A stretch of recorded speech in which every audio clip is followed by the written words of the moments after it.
সকলেই আমরা অবগত আছি যে ঢাকার মিরপুরে রামিসা নামক 7 বছরের একটি মেয়েকে নির্মমভাবে হত্যা করা হয়েছে ধর্ষণের পর। তো আমরা দেখেছি যে গতকাল বাংলাদেশের প্রধানমন্ত্রী জনাব তারেক রহমান স্বয়ং সেই রামিসার পরিবারের পাশে গিয়েছেন এবং তাদেরকে সান্ত্বনা দিয়েছেন যে তিনি দ্রুত এদের শাস্তির ব্যবস্থা করবেন। আমরা প্রথমে সবচেয়ে আগে যেটা এই মুহূর্তে আমরা করতে চাই সেটা হচ্ছে যে এই অন্যায়ের সাথে যে জড়িত তার বিচার আমরা আগে করতে চাই, তার বিচারের ব্যবস্থা আমরা আগে করতে চাই। প্রধানমন্ত্রীর এই কথার পরিপ্রেক্ষিতে বলতে চাই যে আপনি যেহেতু বর্তমানে বাংলাদেশের প্রধানমন্ত্রী, সেহেতু আপনার কাছে আমাদের প্রত্যেকের বিনীত আবেদন যে আপনি যেইভাবে কথা দিয়েছেন আপনার কথা অনুযায়ী আপনি দ্রুতই সেই অপরাধীদের শাস্তির ব্যবস্থা করেন।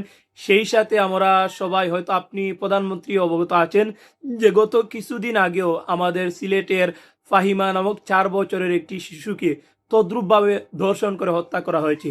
তো এই ফাহিমা, রামিসা সহ যত শিশুদেরকে এইভাবে নির্মমভাবে ধর্ষণ করে হত্যা করা হয়েছে, সমস্ত দর্শকদের আমরা দৃষ্টান্তমূলক শাস্তি কামনা করছি।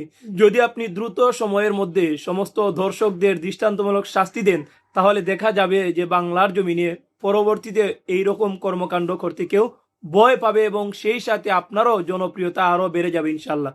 তো আবারও আপনার কাছে দাবি যে আপনার নেতৃত্বে যেন আমরা অতি দ্রুত সময়ের মধ্যে সমস্ত দর্শকদের দৃষ্টান্তমূলক শাস্তি সচক্ষে দেখতে পারি।